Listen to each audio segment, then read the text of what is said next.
Assalamualaikum warahmatullahi wabarakatuh. Alhamdulillahi rabbil alamin wa bihi nasta'in wassalatu wassalamu ala nabiyyina Muhammadin wa ala alihi wa ashabihi ajma'in, amma ba'du.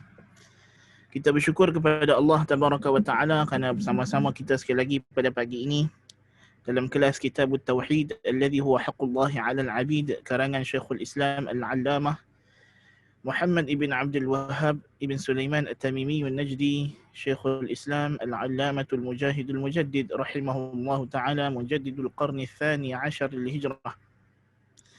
Dan kita sampai kepada bab yang ke-44, iaitulah bab pada membicarakan kata musannif rahimahullahu ta'ala, Babu qawli ma sya'allahu wa syi'ta. Bab pada menyatakan berkenaan perkataan Masya Allah wa syi'ta. Masya Allah wa syi'ta. So musannif rahimahullah masih lagi meneruskan, memperincikan balik sejumlah nas, sejumlah hukum yang dia telah bawa secara mujmal, secara kasar, secara umum pada bab yang lalu, iaitulah berkenaan dengan syirik-syirik lafaz ataupun ucapan-ucapan yang menafikan tauhid. Ucapan-ucapan yang menafikan tauhid. Kerana tauhid boleh dicalarkan, boleh dicacatkan dan boleh dibatalkan. Menerusi pertamanya dengan i'tiqad, yang kedua dengan perkataan, yang ketiga dengan perbuatan, dan yang keempat dengan syak.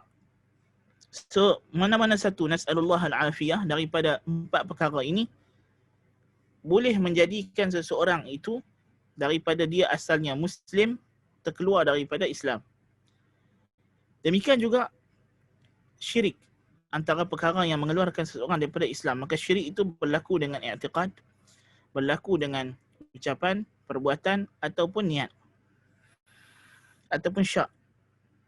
Nas'alullah al-afiyah. Jadi dia telah bahaskan pada bab yang ke-43, kita dah bincangkan berkenaan dengan orang yang bersumpah, larangan bersumpah dengan selain nama Allah, dan juga larangan untuk tidak meredai sumpah dengan nama Allah.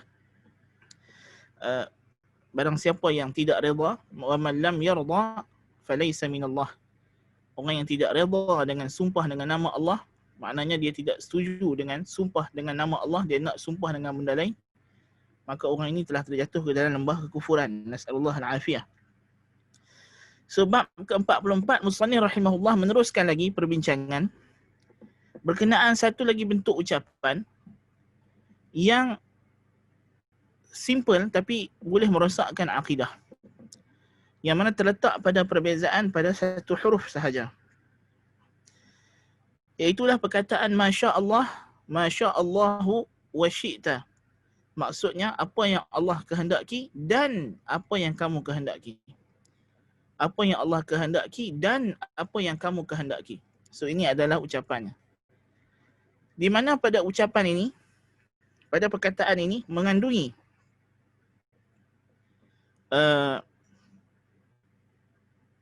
penyamaan, penyetaraan dari sudut mewahamkan, memberikan waham. Dia bukan jelas, dia tidak sarih, dia bukan taswiyah yang sarihah, dia bukan kita meletakkan Allah dengan makhluk pada makam yang sama secara jelas, tetapi dia memberi waham, yuhim at-taswiyah. Dia memberi seolah-olah macam di sana ada persamaan antara Tuhan dengan makhluk. Apabila kita menyebut apa yang Allah kehendaki dan apa yang kamu kehendaki, biasanya ucapan ini disebut dalam kalangan orang Arab bila seseorang itu dia nak buat sesuatu, orang yang lebih tinggi kedudukannya ataupun seseorang mengarahkan sesuatu kepada kita untuk buat, maka kita menunjukkan kita akur dengan apa yang dia minta, maka kita kata Masya Allah wa syid, dan orang Arab akan sebut Masya Allah wa syid pada masa tersebut. Apa yang Allah kehendaki dan apa yang kamu kehendaki akan berlaku. Akan berlaku. Yang dimaksudkan adalah insya Allah. Yang ini kalau Allah Ta'ala kehendaki benda tersebut dan kalau kamu dah kehendaki, akan berlaku. So ucapan dan ini, pada kalimah dan, wa syi'ta, dan kamu kehendaki ini, memberi waham, memberikan satu tanggapan seolah-olah, seakan-akan. Macam orang yang mengucapkan kalimah ini, dia macam meletakkan Allah dan makhluk sebaris. Sama. Macam kita dah bincang sebelum ini, perkara ini kita dah sebut.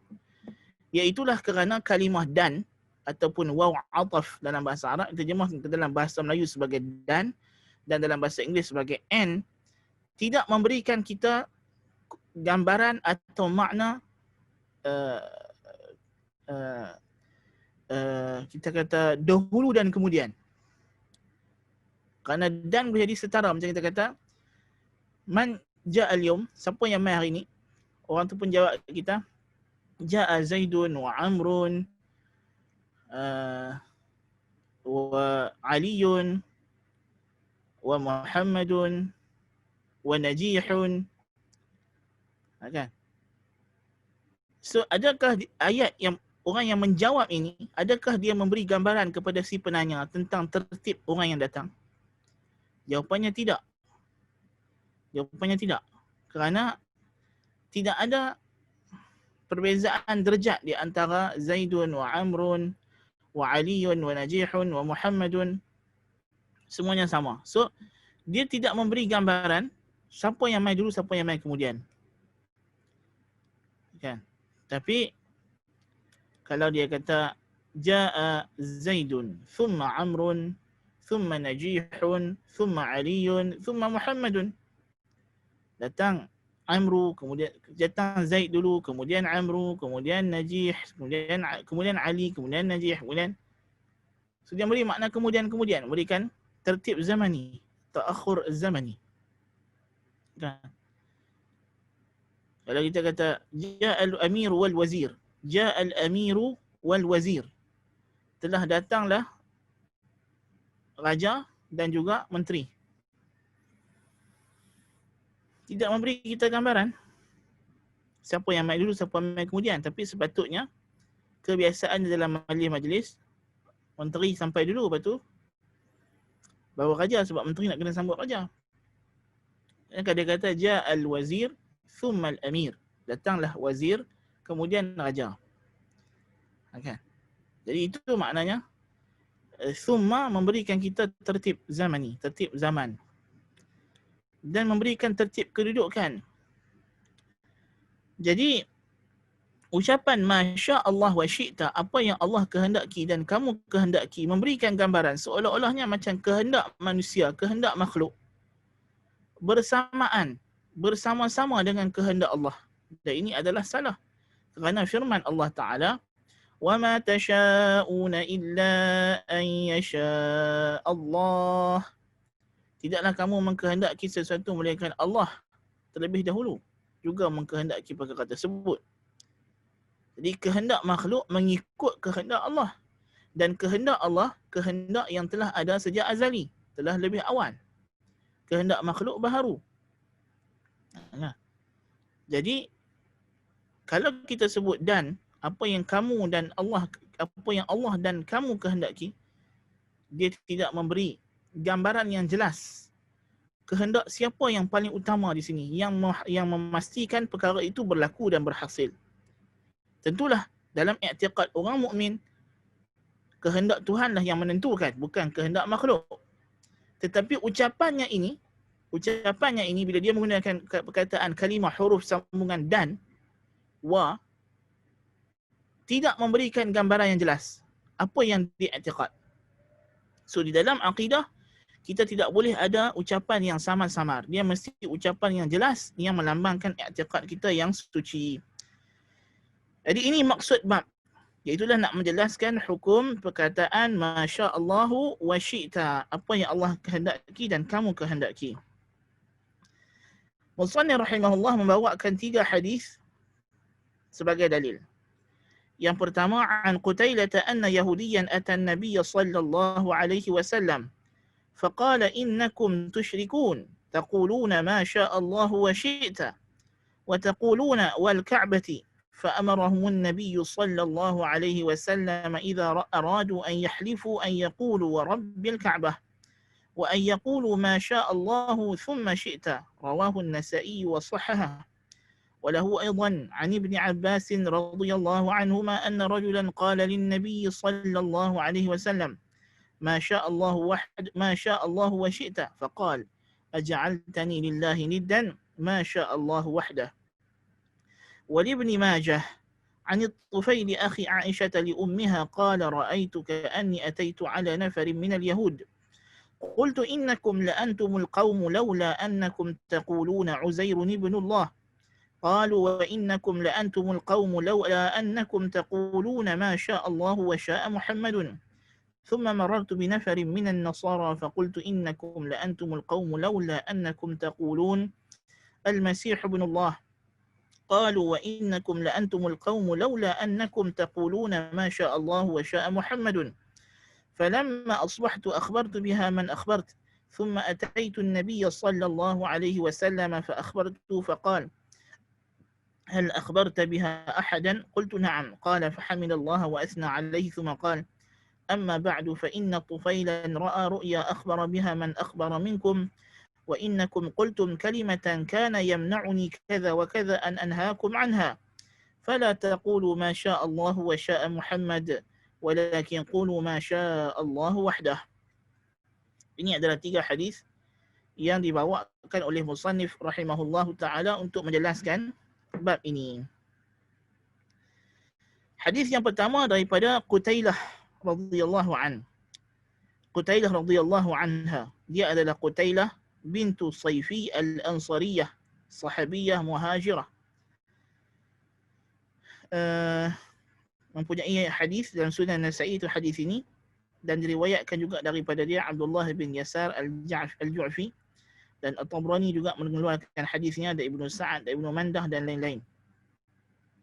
So ini adalah perawi hadis ini ialah seorang sahabiyah Qutailah binti Sayfi al-Juhaniyah radhiyallahu anha. Kata beliau, adalah orang Yahudi datang kepada Nabi sallallahu alaihi wasallam, seorang lelaki Yahudi datang kepada Nabi alaihi salatu wassalam. Lalu Yahudi itu berkata, innakum tusyrikun, hey Muhammad, kamu umat Islam ni melakukan syirik. Yahudi itu kata. Dia pasal dia pun nak cari salah, kan? Dia pun dah buat salah, dia pun nak cari kesalahan umat Muhammad. So dia kata, Muhammad, kamu ni orang Islam pun buat syirik juga. Kamu duk kata kami buat syirik, kamu buat syirik juga. Kamu duk kata Masya Allah wa syi'ta, apa yang Allah kehendaki dan apa yang kamu kehendaki.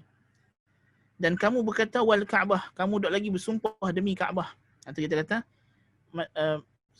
pengharaman bersumpah dengan selain nama Allah itu datang kemudian. فأمرهم النبي صلى الله عليه وسلم إذا أرادوا أن يحلفوا أن يقولوا ورب الكعبة.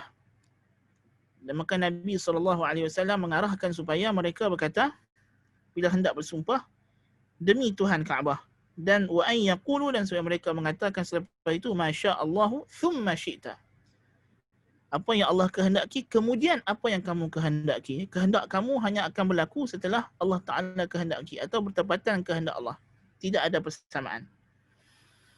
Riwayat An-Nasa'i dan disahihkan oleh beliau rahimahullah ta'ala, dan hadisnya sanadnya sahih. Dan pensahihan An-Nasa'i bagi hadis ini disebutkan oleh Ibnu Hajar Al-Asqalani Al-Hafiz dalam Fath Al-Bari. Dan hadis ini ataupun pernyataan ini tidak dijumpai dalam kitab Sunan Nasa'i yang sampai kepada kita, tapi maknanya Ibnu Hajar mengakui bahawa hadis ini memang ada dalam Sunan Nasa'i, dan Nasa'i mensahihkannya sama ada dalam Sunan Kubra ataupun Sunan Sughra. Wallahu alam. Sebab yang sampai kepada kita hari ini tidak dijumpai. Tapi maknanya hadis ni ada, kan? Dan diriwayatkan juga dan disebut oleh Ibnu Hajar dalam Fathul Bari. Dan ini adalah sahih. ودلالته على مقصود الترجمة في أمر النبي صلى الله عليه وسلم أن يقولوا ما شاء الله ثم شئت، وهو يستلزم نهيهم عن قول ما شاء الله وشئت والنهي للتحريم فيكون ذلك محرما. Dari segi dalalahnya pada bab ini ialah jelas. Sebab Yahudi datang bagi tahu Nabi SAW, kamu buat syirik dengan bersumpah dengan selain Allah, dengan kamu menyebut wal Ka'bah, demi Ka'bah, dan kamu kata Masya Allah wa syi'ta, apa yang Allah kehendaki dan kamu kehendaki. Kemudian Nabi SAW memerintahkan supaya para sahabat jangan lagi bersumpah dengan Kaabah dengan selain Allah Ta'ala, tapi hendaklah bersumpah dengan Allah seperti warabbil Kaabah, demi Tuhan Kaabah, dan menukarkan kalimah dan dalam Masya Allah wa syi'ta kepada thumma, kemudian. Masya Allahu thumma syi'ta, Masya Allahu thumma syi'ta. Apa yang Allah kehendaki, kemudian apa yang kamu kehendaki.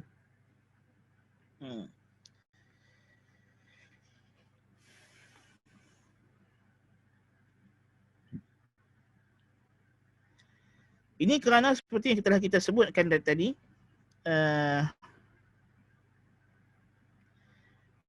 larangan ini kerana kalimah dan, kalimah wawul ataf menunjukkan bahawa dia ada persamaan. Jadi dia memberi waham persamaan. Dan yang maksud dilarang itu ialah supaya jangan sampai ada kepercayaan, sampai jangan orang jahil yang mendengar ucapan-ucapan seperti ini beriktikad menyangka bahawa Allah dan kehendak Allah dan kehendak makhluk adalah selari ataupun sama. Kan? Kita tengok macam zaman sekarang ni, orang yang pemuja-pemuja demokrasi dia pun selalu katakan apa yang rakyat nak Tuhan nak. Itu salah. Kalau zaman dulu kita ada i'tiqad apa yang raja nak maka Tuhan nak. Kehendak raja adalah kehendak Tuhan. Tapi zaman demokrasi kita ada i'tiqad kehendak rakyat adalah kehendak Tuhan. Ini adalah kedua-duanya syirik. Kedua-duanya adalah syirik. Dan i'tiqad bahawa kehendak Tuhan dan kehendak makhluk adalah bersamaan setara, ini adalah syirkun akbar, kufrun mukhrijun 'anil millah, na'udzubillah min dzalik. Sebab dia telah mentashbihkan kehendak makhluk dengan kehendak Allah, nas'alullah al-afiyah.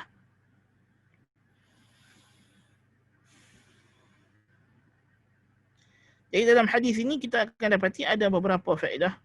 Di antaranya Nabi SAW menerima kebenaran daripada sesiapa saja yang datang. Tidak melihat kepada siapa yang bawa kebenaran. Ini dari sudut menerima kebenaran. Menerima kebenaran kita terima daripada siapa pun, daripada syaitan, daripada Yahudi. Tetapi bukan bermakna di sini kita dibenarkan menuntut ilmu dengan sesiapa sahaja. Menuntut ilmu maqam yang lain. Adapun menerima kebenaran kita terima daripada sesiapa sahaja. Tak. Kalau satu orang sakit, dia makan ubat, tapi dia tersilap makan ubat. Dan ada orang lain pula yang ada penyakit macam dia, ada pengalaman yang sama. Dia bagi kita kata, silap tu cara makan ubat tu. Aku pun sakit macam hang juga, makan ubat macam hang, doktor ajak macam ni. Kita terima, walaupun dia bukan doktor. Tapi kalau kita nak belajar ilmu perubatan atau kita nak minta orang merawat kita, kita cari doktor yang betul lah. Tak bolehlah suruh orang ni ubat kita semata-mata kerana dia tahu pasal ubat. Kan? Semua orang tahu pasal Panadol, tapi tak menjadikan semua orang boleh bagi deskripsi Panadol ataupun deskripsi ubat-ubat yang lain. So dari segi wajah dalalah ini dia jelas larangan tersebut. Nabi SAW melarang para sahabat mengucapkan kalimah bersumpah dengan selain Allah dan juga mengucapkan Masya Allahu wa syi'ta, dia ditukar dengan Masya Allahu thumma syi'ta, kemudian apa yang kamu kehendaki. Kerana memang makhluk ada kehendak, bukan tak ada kehendak. Kita bukanlah Jibriyah. Makhluk ada kehendak. Wa ma tasha'una illa an yasha Allah. Tidaklah kamu berkehendak melainkan setelah Allah Ta'ala berkehendak. Maknanya Ahli Sunnah wal Jamaah bila dia pun melarang perkataan ini, bila Nabi SAW larang ucapan ini, bukan kerana makhluk tidak ada kehendak. Menunjukkan makhluk ada kehendak, Nabi tukar di thumma, kemudian. Nabi tak larang pada perkataan apa yang kamu kehendak. Cuma yang Nabi larang pada perkataan dan, yang kena tukar dengan thumma, kerana kehendak makhluk lebih rendah derajatnya, martabatnya daripada kehendak Allah. Walahu aidan an Ibn Abbas radhiyallahu anhuma, dan dalam riwayat An-Nasa'i juga, dan juga diriwayatkan juga oleh Ibnu Majah dan Ibnu Mardawih dan selain keduanya daripada Ibnu Abbas radhiyallahu anhuma bahawasanya seorang lelaki berkata kepada Nabi alaihi salatu wassalam, Masya Allah wa syi'ta, apa yang Allah Ta'ala kehendaki dan apa yang kamu kehendaki.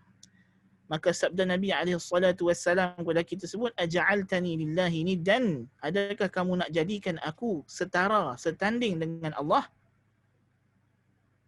Qul masya Allah, bal masya Allah wahdah, bahkan yang sepatutnya kamu sebut apa yang Allah Ta'ala kehendaki semata-mata sahaja. Dan dalam Tayyib. So ini adalah hadis yang kedua. Dalil yang kedua. Sama juga dalil yang kedua. Seorang sahabat datang bertemu Nabi SAW. Dan ini hadis diriwayatkan oleh An-Nasa'i dalam Sunan Al-Kubra. Dalam Sunan Al-Kubra. Dan diriwayatkan juga oleh Ibnu Majah. Dan sanadnya adalah Hasan. Sanadnya adalah Hasan. Dari segi wajah dalalah hadis ini pada bab ialah yang pertama ialah perkataan Nabi SAW, aj'altani lillahi niddan, adakah kamu jadikan aku dan Allah setara, sekutu? Maksudnya bagi Nabi ucapan Masya Allah wa syi'ta, apa yang Allah dan kamu kehendaki, ini mengandungi makna syirik. Ia adalah syirik. Nas'alullah al-afiyah. Maka setiap benda syirik itu adalah dilarang. Dan yang kedua, istifham Nabi. Adakah? Soalan di sini ialah soalan ingkar. Nabi ingkar perbuatan tersebut. Allahu Akbar. Dan yang ketiga ialah perintah Nabi. Bal masya Allah wahdah. Nabi berkata sepatutnya kamu sebut apa yang Allah Ta'ala kehendaki sahaja. Dan dalam ayat ini, dalam hadis yang kedua ini, perintah Nabi SAW adalah untuk menyebut masya Allah wahdah. Apa yang Allah Ta'ala kehendaki sahaja. Tanpa mengubah wa menjadi dan. Mengubah dan menjadi kemudian. Ini yang paling sempurna. So kita kata, dalam kita nak mengucapkan apa yang Allah kemudian kamu kehendaki, dia ada dua martabat. Yang pertama, apa yang Allah kehendaki, kemudian apa yang kamu kehendaki akan berlaku.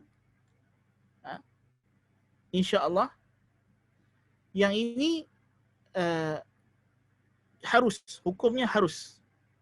Selagi mana kita beriktikad memang kehendak manusia di bawah kehendak Allah. Terkemudian daripada kehendak Allah. Yang kedua, hukum yang lebih sempurna, yang lebih afdal ialah kita menyebut dengan lidah kita apa yang Allah Ta'ala kehendaki jua. Apa yang Allah Ta'ala kehendaki jua. Itu sahaja yang akan berlaku. So itu lebih baik.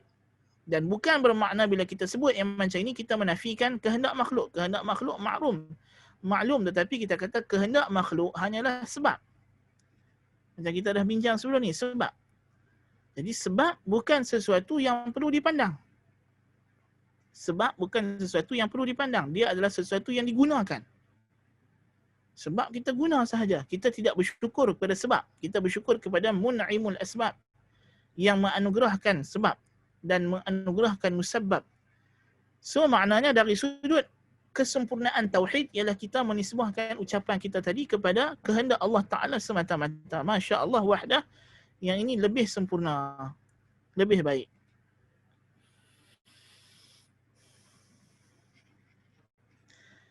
Ad-dalil al-thalith, dalil yang ketiga ialah hadis daripada At-Tufail. Siapa At-Tufail ini? At-Tufail ibn Sakhbarah. At-Tufail ibn Sakhbarah radhiyallahu an. Dia adalah saudara Aisyah, saudara seibu Aisyah. Saudara seibu Aisyah. Maknanya Aisyah ada mak dia pernah berkahwin dengan lelaki lain sebelum dengan Abu Bakar. Jadi dia dapat anak, maka anak itu adalah saudara seibu dengan Aisyah radhiyallahu anha. So nama dia At-Tufail ibnu Abdullah ibn al-Harith ibn Sakhbarah ibn Jurthumah al-Khair ibn Adiyah ibn Murrah ibn al-Aus ibn al-Namir ibn Uthman al-Azdi, sahabiyun lahu hadha al-hadith. Dia sahabi, dia ada hadis ini yang diriwayatkan. Qadima abuhu Abdullah Makkah qabla Islam fahala fa'abagadu an Ruman. Jadi bapa dia datang ke Mekah sebelum Islam, kemudian dia bertahaluf dengan Abu Bakar As-Siddiq radhiyallahu anhu, kemudian dia meninggal. Lalu Abu Bakar berkahwin dengan Ruman, itu ibu Aisyah, dan dengan Abu Bakar Ruman ada dua orang anak, iaitu Abdul Rahman dan juga Aisyah radhiyallahu anha.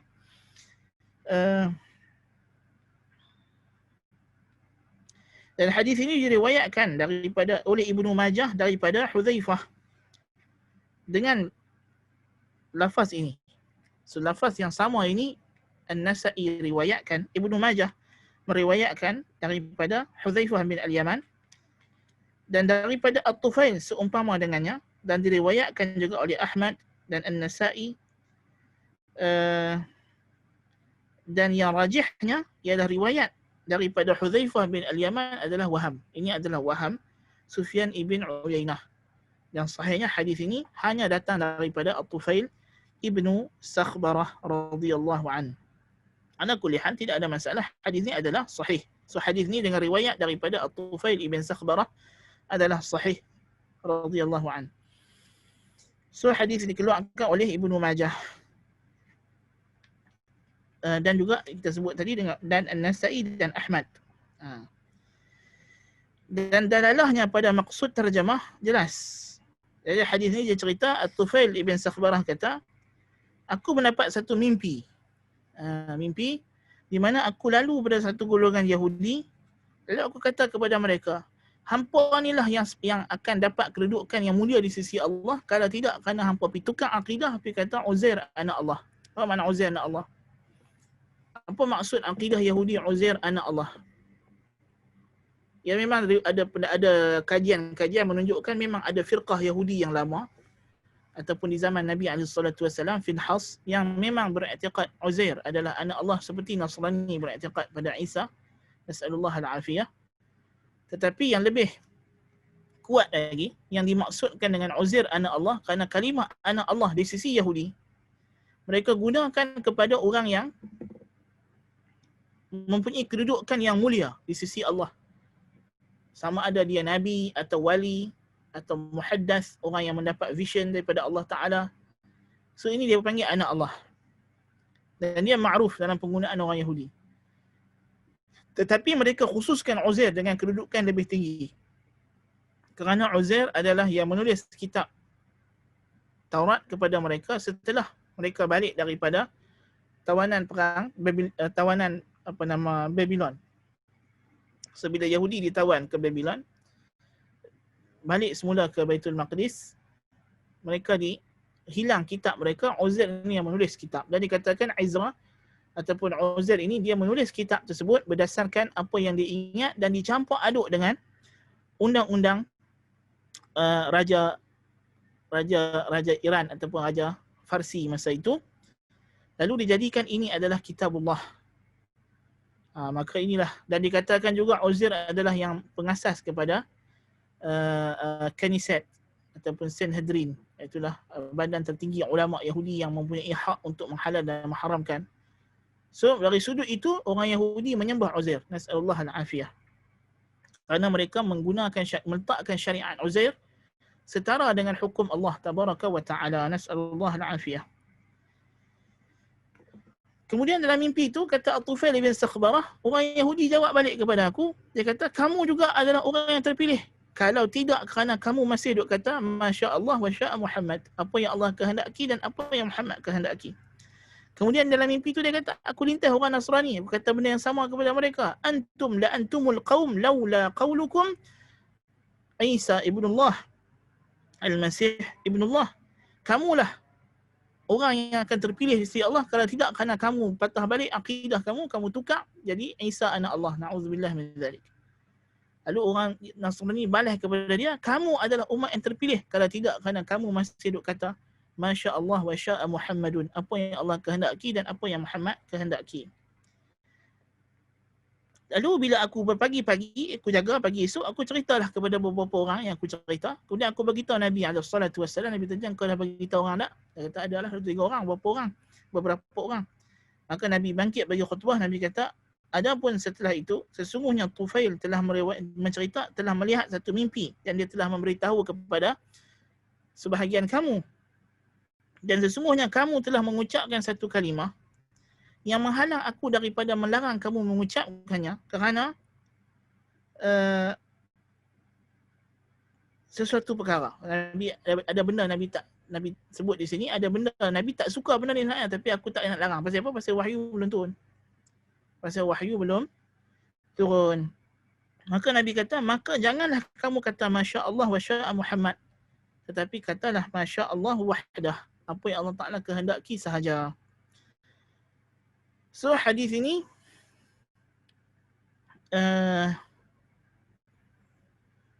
apa nama? Soalan. Boleh tak kita dah jawab. Kita dah jawab kali lepas. Baik. Masya Allah wa sya'a Muhammadun lagi qulu Masya Allah wahdah. Tetapi katalah apa yang Allah Ta'ala kehendaki sahaja. So di sini Nabi SAW melarang. Kerana apa? Mimpi Tufail ini adalah wahyu kepada Nabi SAW. So Tufail dapat mimpi yang merupakan mimpi ini adalah wahyu kepada Nabi SAW. Sama juga macam azan. Macam azan. So Nabi memang nak larang daripada awal. Tapi Nabi tak berani larang pasal belum ada wahyu. Nabi segan. Kan? Sebab perkara itu muhtamil. Satu kita kata ucapan Masya Allah wa sya'a Muhammadun atau wa sya'a fulan wa syi'ta, dia bukan ucapan yang sarih dari segi dia adalah syirik. Tetapi dia memberi waham, memberi sangkaan, gambaran ianya adalah syirik. Okay. Jadi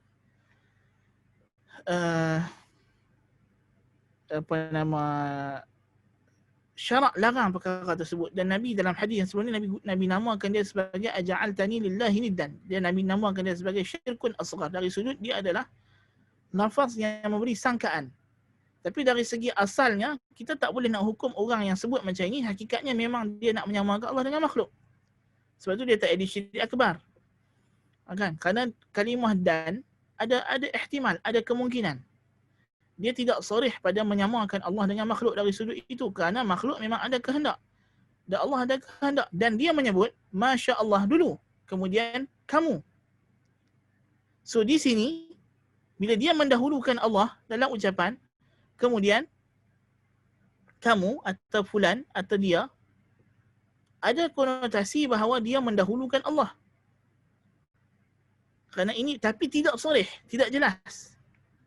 Berbeza kalau dia sebut ma syi'ta wa sya Allah, apa yang kamu kehendaki dan Allah kehendaki. Dia sebut Allah di belakang. Yang ini mungkin lebih kuat lagi larangan. Lebih kuat lagi larangan. Kan? Tapi sekarang dia sebut Allah dulu, kemudian dia sebut makhluk. So dari segi qarinah, ada qarinah di sini menunjukkan bahawa dia mengutamakan Allah dan kehendak makhluk tidaklah sama 100% kehendak Allah, bahkan terkemudian. Tetapi kalimah dan tidak memberikan gambaran yang jelas tentang terkemudianan ini. Macam nak sebut tu?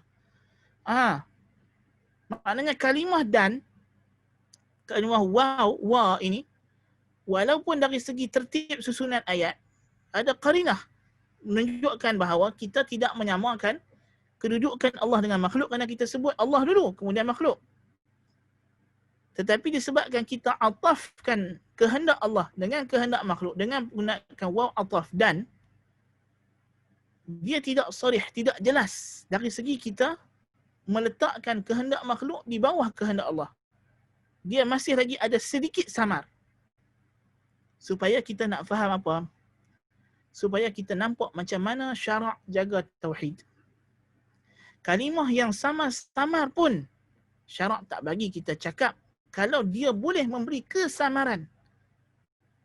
Samar yang sangat sedikit ini nak bagi kita ihtimal untuk kalimah Masya Allah wa syi'ta untuk difahami ianya adalah ada unsur menyamakan Tuhan dengan makhluk adalah jauh dari susunan bahasa Arab. Tetapi anggaran yang jauh ini juga syarak tutup pintu. Jangan sampai ada orang bertekad macam itu. So, sebab tu kita dah sebut pada kelas yang dulu, dua kelas yang lepas. Kalau kita kata ucapan kita jaga kita, diucapkan dalam bentuk ini, dia memberi kesamaran tersebut. Sebab tu kita kena zahirkan tawakal kepada Allah Subhanahu wa taala. Tayyib.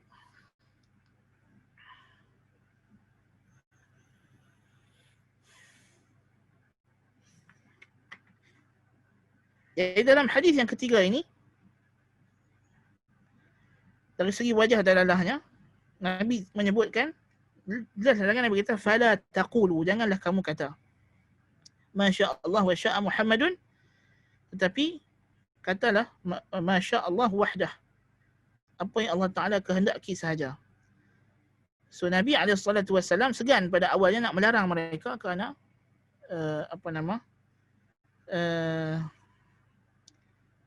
benda itu bukanlah sarih pada syirik. Jadi sebab itulah kita kata hukum ni adalah syirkun asghar. Kalau dia adalah syirik akbar, dia adalah sarih syirik, Nabi tidak perlu tunggu lagi wahyu khusus untuk melarang perkara tersebut. Kerana larangan terhadap perkara syirik yang jelas, yang sharih syirik akbar, telah pun ada keizinan secara umum daripada Allah Ta'ala untuk Nabi larang apa saja bentuk syirik. Kan? So kalau dia adalah syirik yang jelas, Nabi tak akan tunggu wahyu yang khusus untuk melarang perkataan ini. Tetapi Nabi tak nak larang sehingga ada wahyu yang khusus. Kerana dia perkara yang sama-sama, sangat sama-sama. Nampak tak? Baik.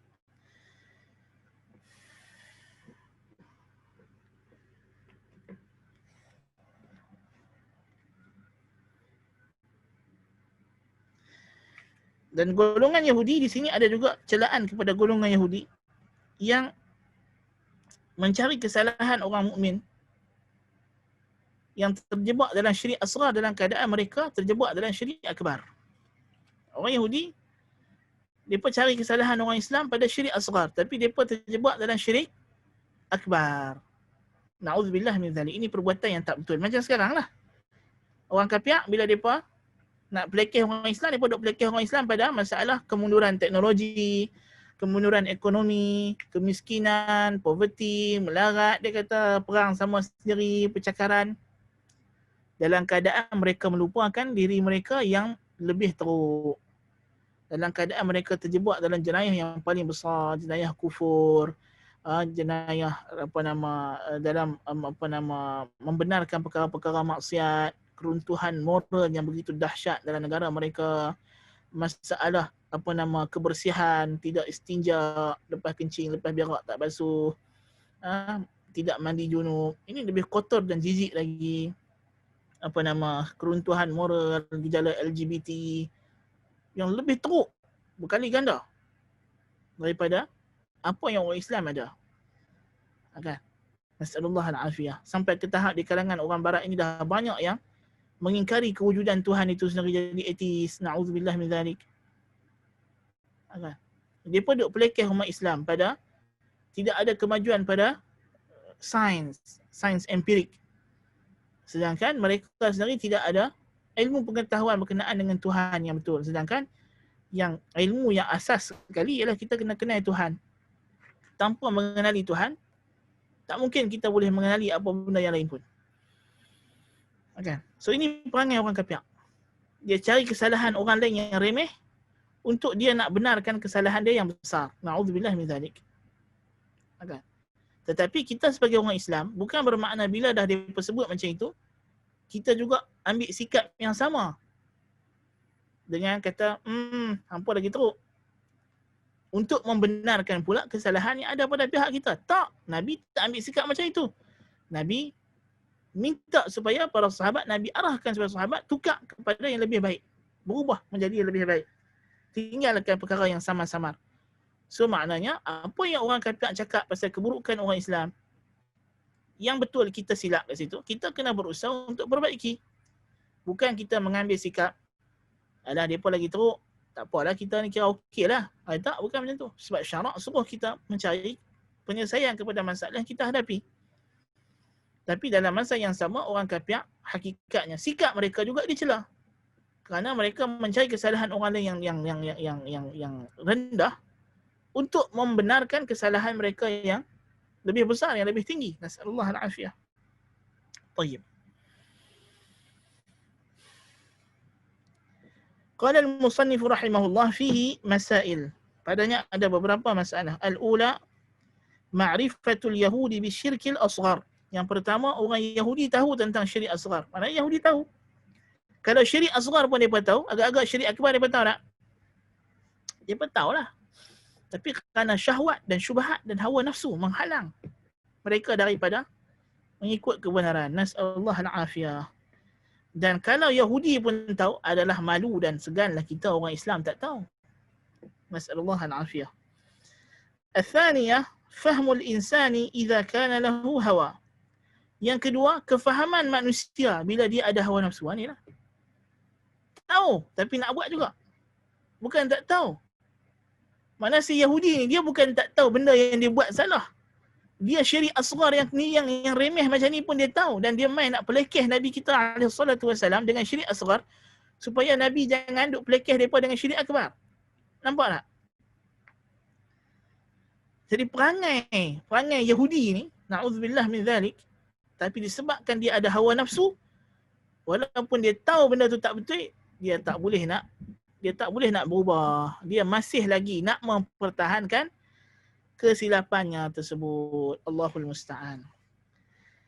الثالثة قوله صلى الله عليه وسلم أجعلتني لله ندا فكيف بمن قال يا أكرم الخلق ما لي من ألوذ به سواك والبيتين بعده.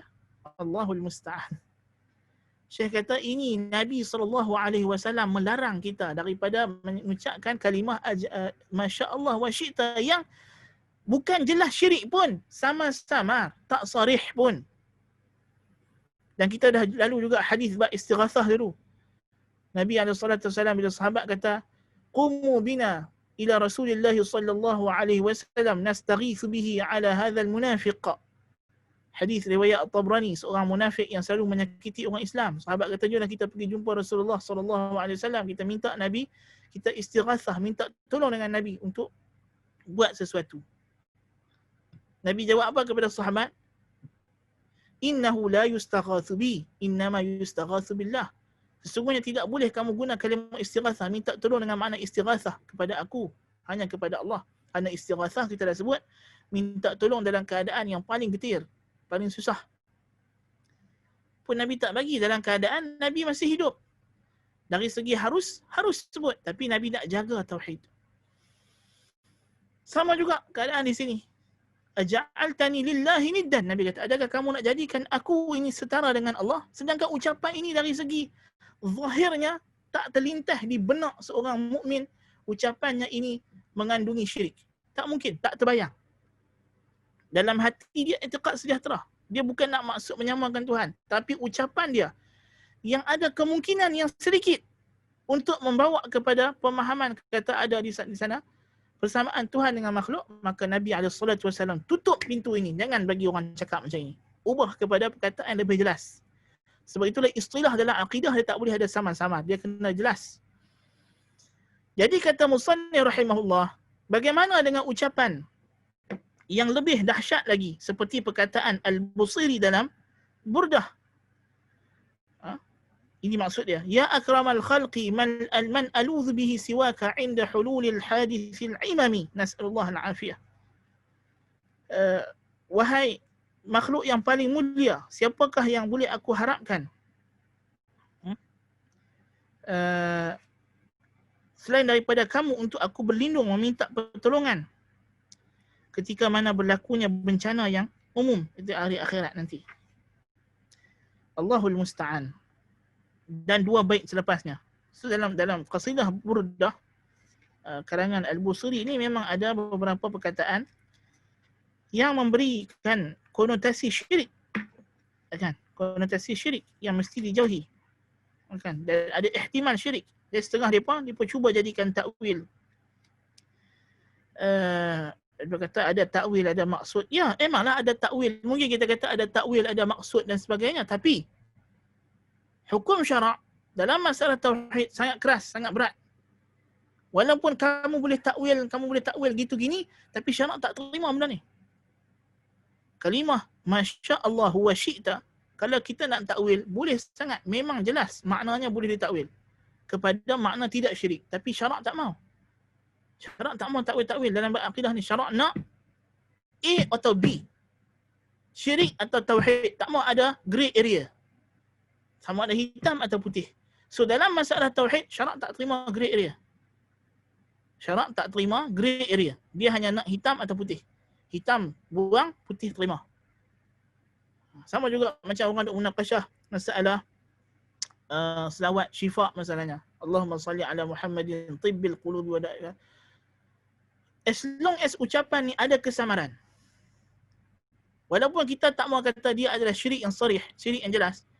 Tetapi selagi mana dia adalah ucapan makhluk dan dia datang daripada golongan yang kita tak aman akidah mereka. Sebab selawat ni direka oleh golongan sufi yang ada akidah syirik. So kita tak aman daripada istilah mereka yang mungkin dia cuba guna istilah yang konon nampak baik tapi sebenarnya ada perkara yang tak elok mereka nak maksudkan. Macam kita dah bincang masalah kalimah istilah Nurul Anwar. Selawat Nurul Anwar. Nurul Anwar di sisi orang sufi adalah Tuhan. Na'udzubillah min dzalik. Dia ada istilah khusus. Jadi kalau kita sifatkan Nabi SAW dengan Nurul Anwar dalam konteks orang sufi, bermaksud Nabi itu Tuhan. Walaupun mungkin kita yang bukan sufi tak maksudkan macam itu. Tetapi selawat itu datang daripada mereka. Mereka yang mereka perkataan tu. Maksud mereka. So kita tak boleh kata kita tak maksud macam itu. Na'udzubillah min dzalik. So ucapan-ucapan yang ada kesamaran syirik dilarang sama sekali. Dilarang sama sekali. Dan ini perkara yang besar sebenarnya. Ulama telah menyusun kitab yang khusus seperti Syekh Bakar Abu Zaid rahimahullah, ada kitab nama dia Manahi Al-Lafziyah, Mu'jam Al-Manahi Al-Lafziyah. Ensiklopedia lafaz-lafaz ucapan-ucapan yang dilarang. Syekh Muhammad Ibn Salih Al-Utsaimin juga ada himpunan fatwa Al-Manahi Al-Lafziyah. Fatwa berkenaan ucapan-ucapan yang dilarang. Yang menjadi kebiasaan orang dalam ucapan-ucapan mereka. Ini perlu ada kajian khusus dalam perkataan orang Melayu masalahnya, dan apa yang telah dibahaskan dalam bahasa Arab, kita kena tengok dari segi konteks yang penggunaannya, dia diterjemahkan ke dalam bahasa Melayu, adakah dia masih sesuai ataupun dia termasuk dalam larangan. Ini kena dibuat kajian khusus. Mesti ada penelitian. Allahul Musta'an. Sebab tu kita ada komen masalah tagline kita ini yang dah ulang banyak kali. Kan? Kena faham betul-betul masalah yang kita hadapi sekarang. You kata kita boleh faham macam ni, you punya boleh faham tak dikira. As long as ada kemungkinan untuk boleh difahami dengan makna yang tak elok, syarak tak mau guna dalam tauhid. Selagi mana ada kemungkinan untuk difahami dengan makna yang tidak elok, maka dari segi hukum menggunakan lafaz tu sendiri adalah tak dibenarkan. Sama saja konsep dia macam al-alfazul mujmalah dalam masalah tauhidul asma'i was sifat. Hakikatnya dia bukan khusus dalam bab tauhidul asma'i was sifat. Al-alfazul mujmalah ada dalam semua bab dalam tauhid, dalam bab akidah. Dan hukumnya adalah kita dilarang dari segi menggunakan kalimah tersebut pada asalnya. Pada asalnya kita dilarang menggunakan lafaz-lafaz yang sama-sama dalam akidah. Jadi maksud Syekh, ucapan Al-Busiri dalam Burdah ini, lebih lagi kalau Nabi hidup tentu lebih lagi Nabi larang. Nabi SAW takkan benarkan ucapan yang ada kesamaran dengan syirik. Macam mana kalau ucapan itu memberi konotasi syirik yang lebih jelas atau lebih kuat kecenderungannya ke arah membawa kepada syirik. Na'udzubillah min dzalik. Itulah Nabi akan lebih larang lagi. Ar-rabi'atu anna hadha laysa min asy-syirkil akbar liqaulihi yamna'uni kadza wa kadza. Ucapan Masya Allah wa syi'ta bukanlah syirik akbar, syirik asghar. Sebab Nabi kata, yamna'uni kadza wa kadza. Benda yang aku tak suka hampa cakap, tapi aku terhalang untuk tegur hampa sebab itu dan itu. Nah, ini sebab aku rasa segan, malu, sebab belum turun wahyu khusus. Kalau dia syirik akbar, Nabi takkan tunggu wahyu khusus. Nabi akan larang terus. Al-khamisatu anna ar-ru'ya as-salihata min aqsamil wahyi. Yang kelima, mimpi yang baik adalah daripada bahagian wahyu. Sebab itulah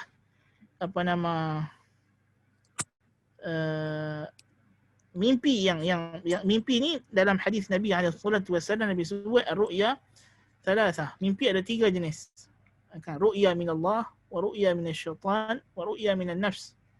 Mimpi daripada Allah, mimpi daripada syaitan, dan mimpi daripada mainan jiwa.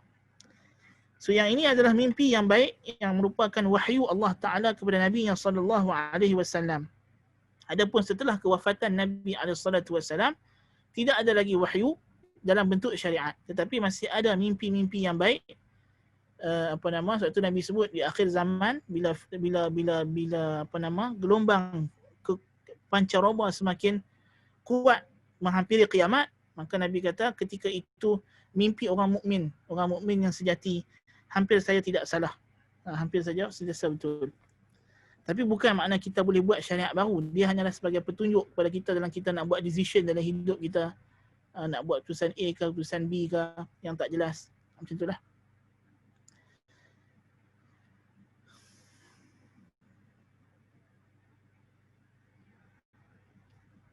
Waalaikumsalam warahmatullahi.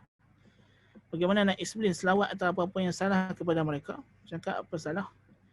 Ya kalau mereka cakap apa salah, kita kena explain lah tak mana salah. Pasal apa salah, kena terang kepada mereka lah. Mereka jahil, mereka tak tahu. Kita tak boleh expect kita ni, kita bukan ulama', bukan mufti yang kita sekali cakap orang dengar. Lainlah kalau Imam Ahmad cakap, ini salah mungkin lah. Kita bukan orang yang boleh orang taklid kepada kita. So kalau kita nak habaq dekat mereka salah, kita kena terang betul-betul lah. So pastikan kita juga kena faham betul lah. Kan? Pasal apa selawat ni salah? Tak mana salah dia? Kenapa dia salah?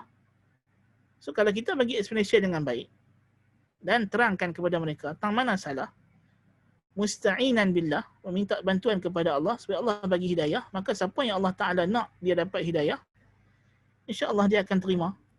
Okay.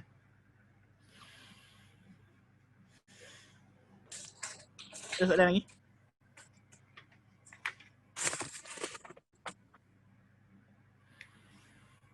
Ini kita cuba nak ambil sebanyak mungkin bab yang belakang-belakang ni sebab dia bab yang simple-simple hukum dia.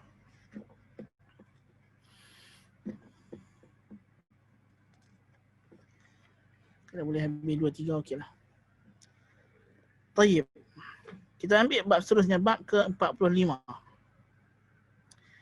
Babu man sabba ad-dahra faqad adha Allah. Qala al-musannif rahimahullah, babu man sabba ad-dahra faqad adha Allah. Bab bahawa barang siapa yang mencela masa, maka dia telah menyakiti Allah Subhanahu wa taala. Wa qaulillahi ta'ala wa qalu ma hiya illa hayatuna ad-dunya namutu wa nahya wa ma yuhlikuna illa ad-dahr. Al-ayah. Wa fi as-sahih 'an Abi Hurairah radhiyallahu anhu 'an an-nabiy sallallahu alaihi wasallam qala قال الله تعالى يؤذيني ابن آدم يسب الدهر وأنا الدهر أقلب الليل والنهار وفي رواية لا تسبوا الدهر فإن الله هو الدهر. Bab ini adalah untuk menjelaskan larangan penjelasan berkenaan orang yang mencela masa, bahawa perbuatan tersebut hakikatnya dia telah mencela Allah, dia telah menyakiti Allah tabaraka wa ta'ala.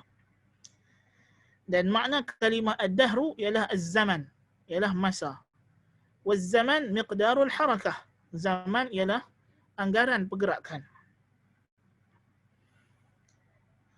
Dan makna mencela masa ialah mencela, menghina atau mengucapkan apa-apa perkataan yang tak elok terhadap masa, keadaan, situasi. Masa ni merujuk kepada macam-macam lah. Bulan, tahun, hari, jam, waktu, pagi, petang, siang, malam. Kan? So maksud mencela masa ini kita i'tiqad apa-apa celaan kepada masa. Seperti na'udzubillah min dzalik, seperti masalahnya kita mencela tahun 2020. Sebab apa? Pasal ada pandemik COVID-19. So dia kata, "Oi, apalah tahun 2020 ni?" Nah, ucapan dia macam itulah, dia kata, "Apalah tahun 2020 ni? Susah." Kan? So ini ucapan yang dilarang. Kerana konsekuens dia ialah hakikatnya yang dia cela itu, jatuh celaannya bukan pada masa itu sendiri, jatuh pada Allah Ta'ala, kena pada Allah Ta'ala. Walaupun secara tidak langsung, tetapi itulah kelaziman yang tidak dapat lari lagi. Tak dapat lari lagi. Pasal apa? Pasal hakikatnya masa tak ada apa. Masa dia bukan ada kehendak dan kudrah untuk dia buat sesuatu berlaku. Dia hanya mengikut ketetapan Allah Ta'ala. Dia macam angin, macam awan, macam bulan, macam matahari. Kan? Dia benda yang tidak ada. Macam COVID-19 lah. Virus. Kan? Sebab tu kita kata, antara kalau orang yang mengaji mantik moden, di antara mughalatat mantiqiyah, antara fallacy arguments ialah personification. Kita menggambarkan seseolah sesuatu benda yang bukan hidup sebagai benda hidup. For example, dalam teori Darwin, kan? Bila orang tanya sebenarnya apa yang menjadikan alam ini, apa yang menjadikan manusia ni cerdik, boleh berfikir, boleh berbicara? So jawapan Darwinis ialah natural selection, random selection of the nature. Hakikatnya nature, alam semula jadi, enzim, amoeba, bakteria, sel, molekul, ini semua dia bukan ada kudrat dan iradat untuk berfikir dan sebagainya. Dia tak boleh buat sesuatu mengikut dia punya kehendak. Sebab itu akhirnya golongan atheist, new atheism menjadi Jabriyah. Akhirnya Richard Dawkins mengeluarkan teori memetics yang mengatakan bahawa manusia ini hanya buat benda mengikut apa yang telah disetkan oleh sel ataupun oleh genetik. So kita tak boleh nak salahkan orang. Kalau dia rogol, kalau dia bunuh orang, dia minum arak, dia liwat orang, dia cabul orang, dia rompak, apa semua mengikut Richard Dawkins, semua ni kita tak boleh kata dia salah. Dia hanyalah tindakan natural yang ada pada diri dia. Nas'alullah al-afiyah. Sampai ke tahap itu. Jadi ini kita panggil mughalatah fallacy of personification. Dia menyamakan macam benda tu hidup. So macam kita kata COVID-19. Sekarang ni dok, kita nak berperang, kita nak lawan. Apa kejadah? COVID-19 bukan benda hidup, dia bukan. You nak perang dengan siapa? Kan? Siapa yang hantar COVID-19 ni? Jawapan dia Tuhan. So you nak perang dengan siapa? You nak perang dengan Tuhan. Sama lah konsep dia mencela masa ni.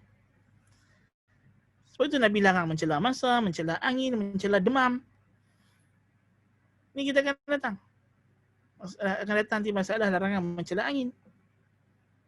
Okay. Jadi you nak cela siapa sebenarnya? Virus ni, virus dia bukan macam bakteria hidup. Virus dia bukan benda hidup. Dia cuma ada DNA dengan protein saja. Allahul Musta'an. Dia ganggu kita punya sistem badan saja.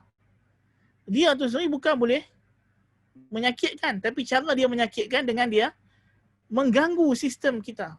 Dia menyekat, dia merosakkan sistem kita. Sebab dia ada benda tu. Macam rumput, macam lalang yang tumbuh kan dekat pokok kita. Dia bukan makan apa pokok kita. Bila dia tumbuh, dia menghalang pokok yang kita tanam daripada mendapat air yang cukup. Dia menghalang daripada pokok tersebut mendapat cahaya yang cukup. Lama-lama pokok tu mati. Kan? Bukan kerana lalang tu boleh pergi makan pokok tu, tak. Kan? So you nak kata you nak lawan dengan COVID-19, you nak perang dengan COVID-19 ni apa benda? Nak perang dengan siapa? Kan? Sampai ada panglima perang nak. Hush. Panglima perang nak lawan dengan siapa? Kan? Virus. Bukannya hidup. Kan? Janganlah apa saja yang mai daripada barat, semua telan. Macam telan virus tu. Ini masalah. Masalah. Tak ada penelitian langsung daripada istilah-istilah yang datang daripada barat. Kita tak ada tapih. Nas'alullah al-afiyah. Okay. Orang barat kata new norms, norma baharu. Kita pun norma baharu. Ini bukan norma baharu. Ada benda yang sepatutnya dia adalah norma asal. Contoh, tidak bersalaman antara lelaki dan perempuan lawan jantina yang bukan mahram. Ini norma baharu kah? Inilah hukum syarak. Kita tak buat. Tapi sekarang bila Tuhan dah murka, Tuhan dah bagi penyakit, barulah tak berani nak salam. Duduk jarak-jarak antara lelaki dan perempuan jauh-jauh. Adakah ini norma baru? Ini norma yang sepatutnya.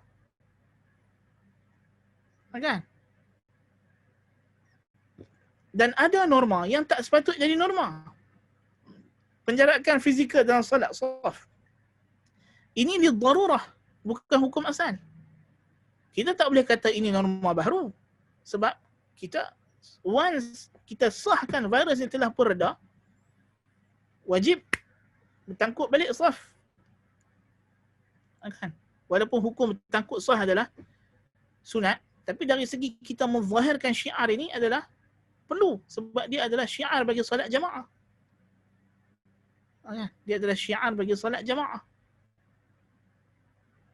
Dari sudut itu. So kita tak boleh kata tak apalah, rengangkan sah ni kan sunat saja. Tak boleh, sebab dia kalau tak ada keperluan, tak ada sebab yang syar'i, solat jemaah tadi tak ada pahala. Dia benda makruh. Sunat yang sangat dituntut dalam solat berjemaah. Kan? Jadi orang yang semayang di surau peribadi, private, yang mana mungkin surau rumah dia, takkan kita nak suruh dia renggang dengan sah, ini mengarut. Surau di sekolah ataupun di satu tempat yang khusus, orang itu saja, orang tempat tu je semayang. Dan tempat itu telah pun dilakukan pemeriksaan dan tidak ada tanda-tanda gejala orang yang dijangkiti ataupun sebagainya. Tempat itu tertutup, tak ada orang keluar masuk. Depa saya duduk dalam tu. Takkan depa ni pun kita nak kena kata jarakkan saf. Ngabutlah. Ad-darurah tuqaddaru biqadariha. Darurat dia takdir, dianggarkan dengan kadarnya sahaja. Kan? So kena faham juga, kita setuju dengan SOP kerana dia pada asalnya mengikut syarak. Tetapi pelanggaran, cubaan mengambil kesempatan atas SOP ini untuk mewujudkan doktrin baru atau pemahaman baru, ini adalah salah, tak betul. Bila jadi musibah, ini kita kena faham. Bila berlaku musibah, sikap manusia dalam musibah ni macam-macam. Dan orang kafir, dia akan menilai sesuatu perkara mengikut kekufurannya. Orang mukmin sepatutnya menilai setiap perkara mengikut keimanan dia. Okay. Tidak salah kita nak tunggu orang kafir berubat dan sebagainya, tapi jangan sampai semua benda yang mereka cakap, maka inilah dia yang kita kena ikut. Kita juga kena ada penilaian. Kerana sains bukan mutlak benar. Sains bukan mutlak benar. Mesti melihat kepada pendapat-pendapat yang lain juga. Sains hanyalah teori. Sebab itu berubah-ubah. Dulu kata macam ni, betul datang pula strain yang baru, dia kata. Boleh jadi bukan strain yang baru pun. Boleh jadi kajian yang pertama dulu, mereka sendiri belum nampak benda tu. Kemudian baru nampak. Lepas tu mereka kata COVID tu mutasi. Padahal sebenarnya mereka yang dulu jahil. Mereka tak tahu. Kemudian mereka baru tahu. Dulu kena kuarantin 14 hari. Tapi sekarang mereka kata jangkitan hanya akan boleh berlaku dalam tempoh 10 hari atau 7 hari. Paling tinggi. Jadi kuarantin jadi 7 hari pula. Kan? Jadi itu kajian. Mesti mereka mengkaji. Kan? Mengkaji. Dan ilmu manusia ni bertahap-tahap, berperingkat-ringkat. Dia bukan main sekaligus. Dia tahu semua. Dia kena perhati sikit dia tambah maklumat. So, sebab itu kita kena ambil langkah berhati-hati.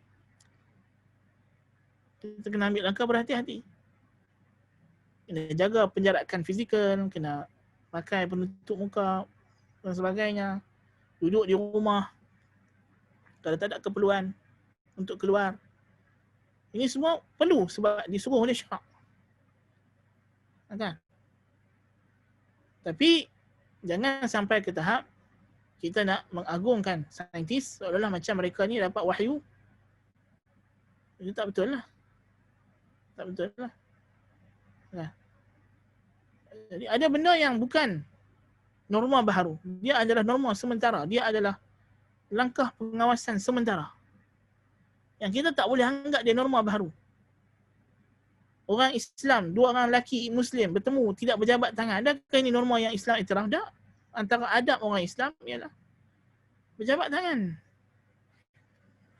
Kan? Janganlah sampai duduk serumah, kemudian bila jumpa di luar, tak jabat tangan, ngarutlah. Ini duduk serumah pun semayang jarak-jarak, apa ke benda? Jadah.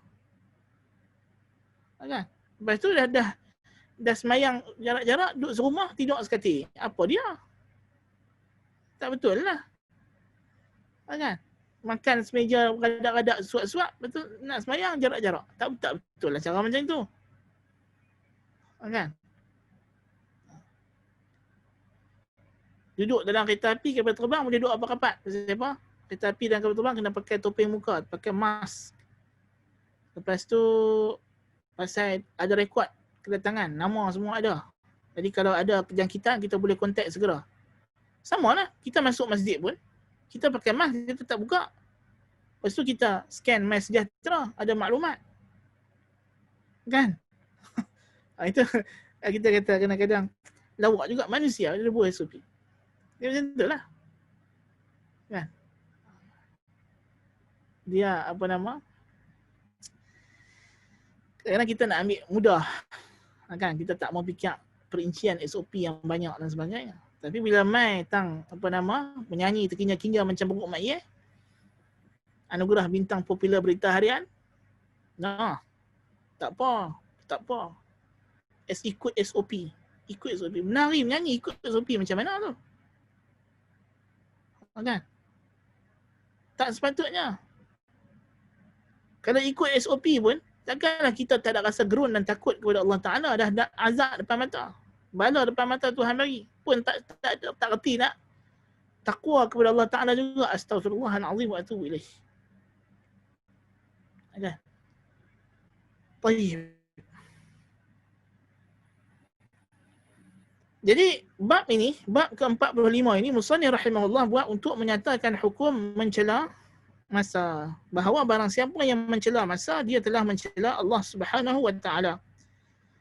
Dan mencela masa ada 3 keadaan, 3 kondisi, 3 bentuk.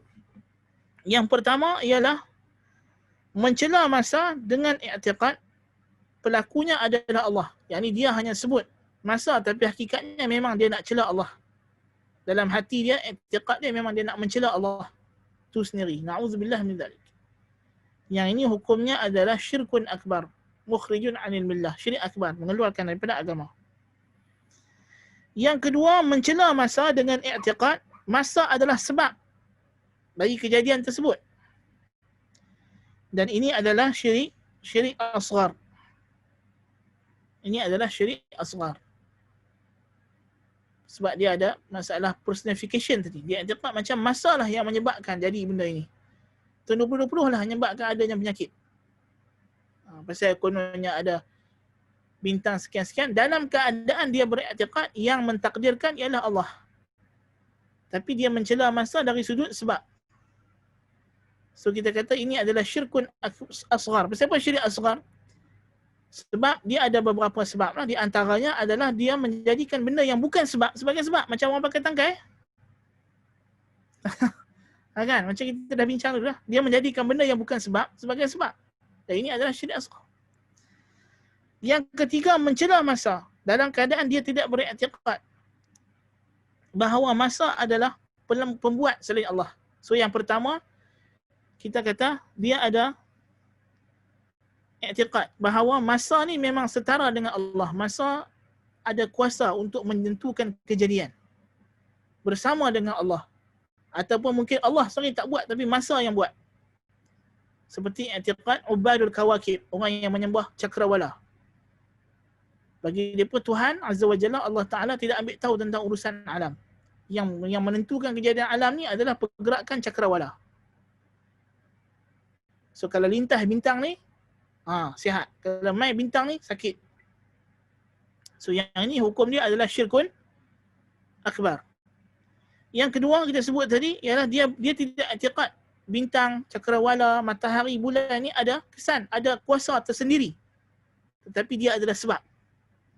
Ini adalah syirkun asghar. Sebab dia menjadikan benda yang bukan sebab sebagai sebab. Yang ketiga, dia mencela masa tanpa ada i'tiqad itu dan ini. Tanpa dia i'tiqad masa ada kuasa tersendiri, tidak juga masa sebagai sebab. Tapi dia marah. Dalam keadaan marah tu dia cela masa. Dia kata apalah tahun 2020 ni leceh tu Na'udzubillah min dzalik. Ucapan tu hukum dia muharramun syar'an. Hukum dia haram. Sebab dia boleh membawa kepada 2 tingkatan yang di atas tadi. Jadi semata-mata mencela masa adalah dilarang, adalah haram. Adalah haram.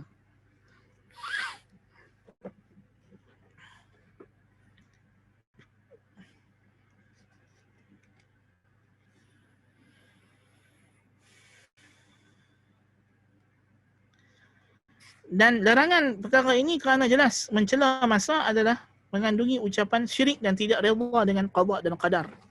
Dan boleh membawa kepada persamaan dengan akidah golongan yang menyembah cakrawala. Jadi musannif rahimahullah membawakan kepada kita dua dalil.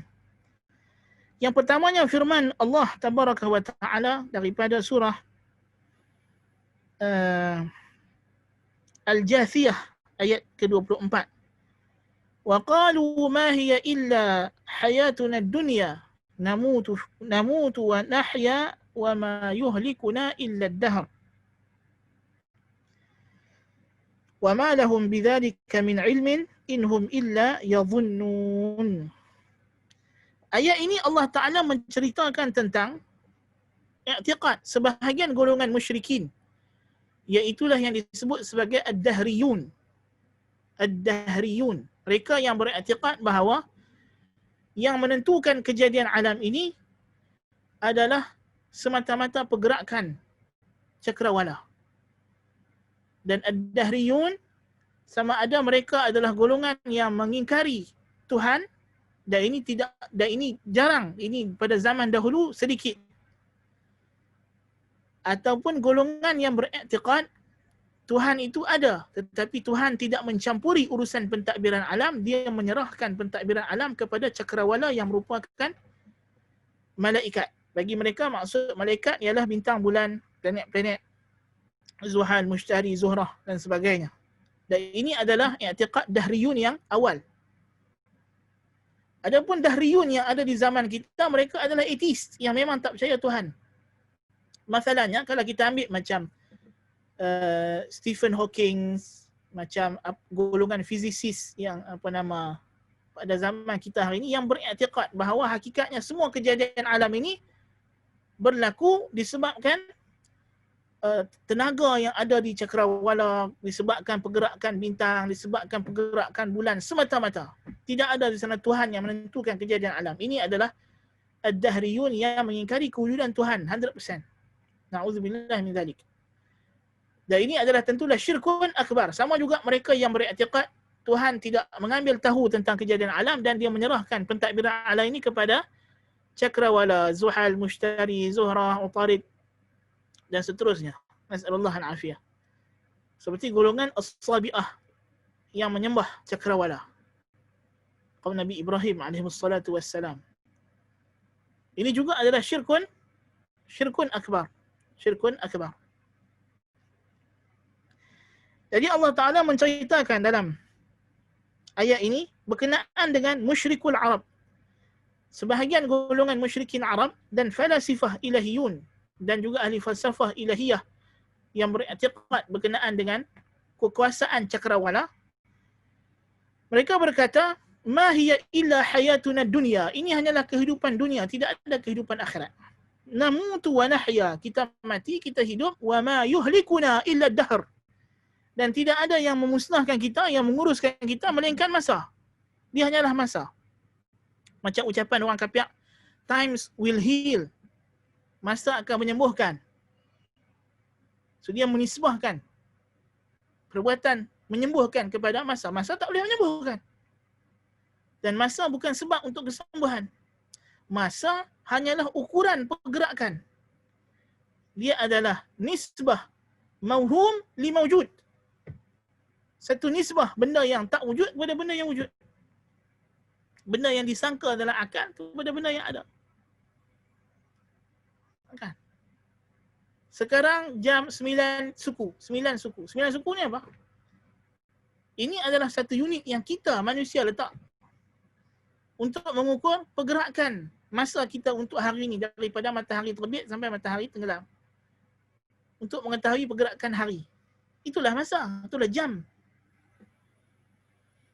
Tapi kalau orang tanya, tunjuk kepada saya tang mana dia 9 suku ni duduk. Tak ada. Dia hanya benda yang kita faham, yang kita tulis. Kan? Pagi, petang, tengah hari. Dia adalah istilah yang kita guna untuk merujuk kepada kedudukan matahari. Ketika matahari itu bergerak. So dia adalah ukuran kepada pergerakan matahari untuk sehari masalahnya. Tahun 2020 ini adalah ukuran jarak daripada zaman kita berada sekarang dengan kelahiran yang dianggarkan tahun kelahiran Nabi Isa AS. Itu saja. Tahun 1441, 1442 Hijrah. Ini adalah anggaran masa jarak antara kita dengan zaman Nabi SAW berhijrah ke Madinah. Sudah berapa jauh? So dia bukan ada kudrah, iradah untuk buat sesuatu benda dalam alam ini masa. Dia tak boleh nak menyembuhkan, dia tak boleh nak menyakitkan. Dan semua kejadian alam hakikatnya disusun atur oleh Allah Tabaraka wa Ta'ala, adalah takdir Allah, baik dan buruknya. Ini rukun iman, qada dan qadar. Okay. Jadi ucapan golongan musyrikin ini adalah kufur akbar.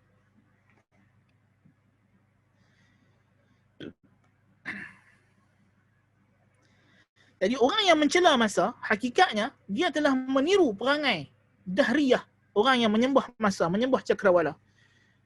Walaupun dia mungkin pada personal dia tak i'tiqad. Dia tak i'tiqad kata cakrawala itu yang buat, tapi perangai dia, ucapan dia itu, perbuatan dia mencela masa seolah-olah macam dia nak menyalahkan masalah yang buat benda tersebut. Kan sama juga, dia bukan di sini dalam konteks mencela sahaja, bahkan kalau dalam konteks memuji pun sama. Kan? Macam orang Cina punya contoh dahriyun ialah orang Cina. Orang yang percaya kepada dia panggil astrologi. Nasallallahu alafiyah.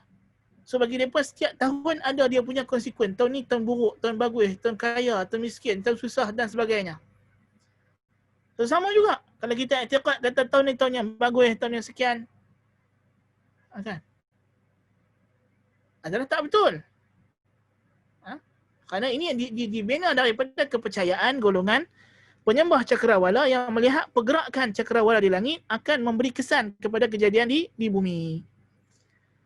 Sedangkan dia bukan dari sudut itu. Pergerakan cakrawala di langit bukan memberi kesan di bumi dari sudut tindak tanduk manusia. Dia mungkin ada hubungan kesan dari sudut apa? Dari sudut kejadian tabi'i. Memanglah bila bintang masalahnya, ada bintang yang ditelan oleh black holes. Bintang mati. Bintang tu dah mati malap. Bintang dia lama-lama dia mati. Bintang yang mati ini dia akan bertukar menjadi gas. Gas ini akan mengeluarkan tenaga ataupun gas-gas tertentu yang akan menjadi kegunaan di muka bumi ini. Itu sajalah. Aturan biasalah. Macam pokok, bila dia buat fotosintesis, dia mengeluarkan oksigen dan mengambil karbon dioksida daripada kita. Kan? Macam itu saja, tak ada. Macam itulah proses dia. Bukan ada dari segi kaya, miskin, susah, sakit. Kalau sakit sebab dihempap di asteroid, mungkinlah. Tapi bukan dia yang nak hempak kita. Kan? Semua itu kejadian Allah. Dia tidak ada kehendak dan iradah yang zahir untuk kita nisbahkan kepada dia sebagai pelaku kejadian tersebut. Nasallallahu al-afiyah. Jadi wajah dalalah ayat ini dari segi perbuatan mencela masa atau mensyukuri masa juga kita kata. Hakikatnya dia menisbahkan sesuatu kepada benda yang bukan sebab yang asal. Dan meniru akidah orang dahriyin yang menyembah cakrawala.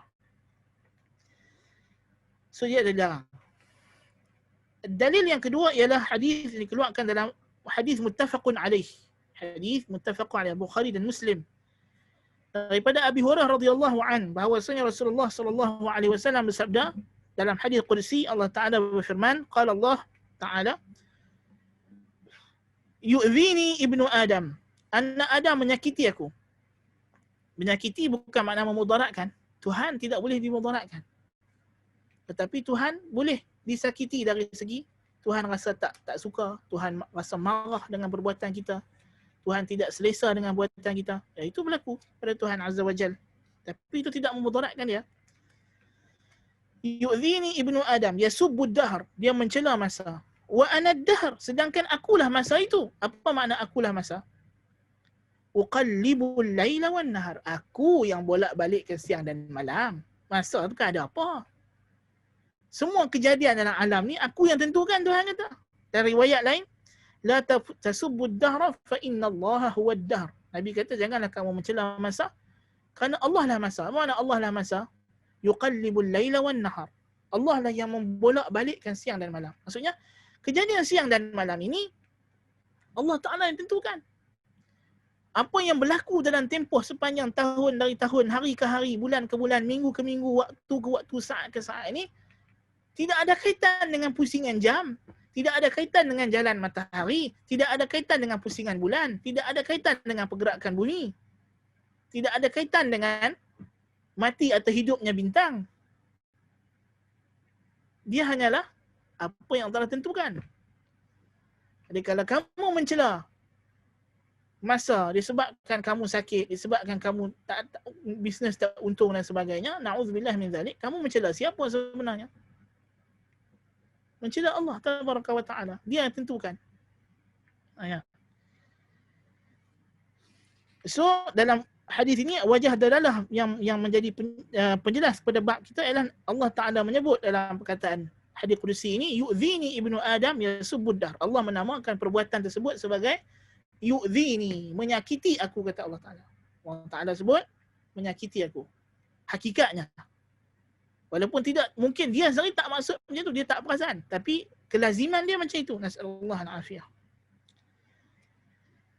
Dan larangan Nabi SAW, la tasubbud dahr, janganlah kamu mencela masa. Larangan jelas di situ. Jadi makna akulah masa bukan makna Allah itu masa, tak. Dijelaskan oleh hadis, uqallibul laila wan nahar. Aku yang membolak-balikkan malam dan siang, aku yang menjalankan siang dan malam. Pergerakan matahari, bulan, bumi ni semua aku yang tentukan. Dia tidak ada apa-apa kehendak. Dia hanya berjalan mengikut aturan dia. Adakah matahari yang berpusing atau bumi yang berpusing? Ini bukanlah persoalan yang qat'i. Setengah orang dia silap faham. Dia ingat dulu mula-mula saintis dia faham matahari ni pegun. Matahari ni bergerak, bumi ni pegun, statik, memang mutlak statik. Kemudian datang Copernicus, dia buat kiraan matematik dan sebagainya, dia dapati ada beberapa kiraan matematik tidak dapat diselesaikan, melainkan kalau kita anggarkan bumi ni ada motion, ada pergerakan. Lalu orang pun anggap, kemudian orang ingat matahari pegun, bumi bergerak. Rupanya kedua-duanya salah. Matahari bergerak, wasyamsu tajri li mustaqarrin laha, dan hakikatnya teori sains ini dia balik kepada apa yang disebut sebagai nisbah harakah. Nisbah harakah dalam perkiraan matematik. Seperti yang disebut, sebetulnya Einstein kata, hakikatnya kita tak boleh nak kata, kalau orang kata matahari bergerak, bumi diam, atau bumi diam, matahari bergerak. Kedua-duanya Einstein kata kita tak boleh nak kata yang ni betul, yang ni salah. Sebab dia mengikut sudut pandang yang berbeza. Kan? Sudut pandang yang berbeza. Kan? Sebab itulah dalam Al-Quran sendiri tidak ada ayat yang sarih mengatakan bumi tak bergerak secara langsung. Yang ada ialah daratan. Daratan tidak bergoncang, tidak bergoyang di atas air. Kalimah al-ard datang menunjukkan daratan. Itu ditafsirkan oleh Ibnu Katsir dan lain-lain. Maksudnya dia kata al-ardu mustaqirratun ala wajhil miyah. Ini daratan ini pegun di atas lautan. Dia tak hanyut macam kapal yang hanyut di tengah lautan. Tak adalah kita berubah-ubah Malaysia saat duduk di timur, saat duduk di barat, pasal duduk di atas ayak tak. So dia pegun macam itu. Itu qat'i. Dan itu benda yang kita saksikan. Itu benda fakta. Kan? Adapun planet bumi ini secara keseluruhannya, maka Al-Quran tak cerita kepada kita. Yang dia habaq matahari wasyamsu tajri li mustaqarrin laha. Iaitu sahih. Dan kata saintis, sebenarnya kita boleh cakap dua-dua pun. Kita boleh kata matahari pegun, bumi bergerak, matahari pegun dari sudut kiraan. Tapi kita sebagai orang Islam dan saintis percaya matahari bergerak. Saintis sekarang dah dapat buktikan, dah tahu bahawa kata matahari bergerak. Kita dah tahu lama. Kan? Bahawa matahari juga ada pergerakannya. Kan? Tapi dalam buat kiraan, kita boleh anggarkan mana-mana satu. So dia bukanlah benda yang qat'i, lawan yang qat'i. Tidak adalah masalah dari sudut. Tidaklah sampai ke tahap kita nak kata orang yang kata bumi bergerak kafir. Itu tak betul lah. Nasallallahu al-afiyah. Tayyib. So ini adalah bab. Qala al-musannif rahimahullah fihi masail. Musannif kata ada beberapa masalah. Al-ula an-nahyu an sabbid dahr. Yang pertama larangan mencela masa. Al-thaniyah tasmiyatu adzallah, penamaan syarak bahawa perbuatan ini adalah menyakiti Allah. Al-thalithah at-ta'ammul fi qawli fa inna Allah huwa ad-dahr. Yang ketiga, perhati betul-betul apa maksud Allah lah masa. Yani Allah lah yuqallibul laila wan nahar. Uqallibul laila wan nahar. Aku yang membolak-balikkan siang dan malam. Ar-rabi'ah annahu qad yakunu saban walau lam yaqsidhu biqalbihi. Tengok. Yakni seseorang boleh jadi telah mencela Allah Ta'ala walaupun dia tak maksudkan dengan hatinya. Yakni di sini, apa maksud yu'zini ibnu Adam? Tuhan kata anak Adam menyakiti aku. Yasubud dahr wa ana dahr uqallibul laila wan nahar. Tentulah anak Adam ni dia tak bermaksud nak mencela Allah, tetapi dia mencela sesuatu yang hakikatnya akan balik kelazimannya kepada Allah. Itu maksud. Jadi apa saja benda kejadian alam yang kalau kita cela hakikatnya balik kepada Allah, kelazimannya akan balik celaan itu kena kepada Allah sebab Allah lah yang menentukan benda tersebut. Itu tak boleh lah sebab dia bukan sebab yang hakiki. Berbeza kalau kita marah satu manusia buat maksiat, dosa. Kerana manusia ada ikhtiar, ada kehendak dan kemampuan untuk dia buat. Tuhan bagi dia. Dan Tuhan cela dia. So memang dia ada kesalahan, dia ada usaha. Kan? Tetapi macam matahari, bulan, dia bukan ada usaha, dia bukan ada kasb. Dia bukan ada qudrah dan iradah ikhtiyariyah. Dia tidak ada ikhtiar untuk memilih. Kan? Dia hanya ikut apa yang Tuhan tentukan. So kita tak boleh celah dia benda macam tu. Sebab dia tak ada salah apa. So umpama macam kita, kad kita kena telan, termarah mesin ATM. Apa mesin hang ni? Kan? Kita marah laptop kita hang, kita marah laptop kita. Kan? Dia bukan boleh buat apa, dia bukan tahu apa, dia pun tak tahu dia hang ke, dia tak hang ke. Dia bukan ada sedap. Kan? Tapi manusia yang ada ikhtiar, ya dia dicela atas perbuatannya, diberi ganjaran atas perbuatan baik dia. Dicela atas kesalahan dia, pada kadarnya. Kan? Jadi bila dia mencela benda-benda yang hakikatnya tidak ada apa-apa, melainkan menjalankan suruhan sahaja, celaan itu balik kepada penyuruh yang asal. Itu hakikatnya. Itu hakikatnya. Kan? Kalau satu orang kerani main bagi surat dekat kita, kan? Itu kita marah kerani tu. Apa hang tulis surat macam ni? Padahal dia hanya tulis saja. Surat tu main daripada bos kita. So hakikatnya siapa yang kita marah? Bos kita lah. Kan? Orang yang asal hantar surat, tulis surat, yang suruh surat dia tulis lah. Kerani ni tak ada apa. Kerani dia hanya tulis apa yang disuruh saja. Allahul Musta'an. So itu maksud. So Syekh kata walaupun dia tak maksud dengan hati dia, so kena jaga-jaga. Maksud tak maksud di sini ialah tak maksud secara langsung nak cela Allah. Walaupun dia tak directly memang nak cela Allah, tetapi ucapannya, benda yang dia cela itu, kelazimannya, of course, tidak dapat tidak, melainkan hanya akan balik kepada Allah Ta'ala sahaja. Nas'alullah al-afiyah. Nah, macam kita mencela Nabi SAW. Nabi bukan ada apa-apa. Semua suruhan dia, larangan dia, apa yang dia buat, semuanya mengikut perintah Allah Ta'ala. Wa ma yantiqu 'anil hawa in huwa illa wahyun yuha. So hakikatnya bila kita mencela apa-apa sunnah Nabi SAW, kita mencela Allah tabaraka wa taala. Nasallallahu al-afiyah. Na'udzubillah min zalik. Jadi inilah kita, alhamdulillah kita dapat habiskan sampai bab 45.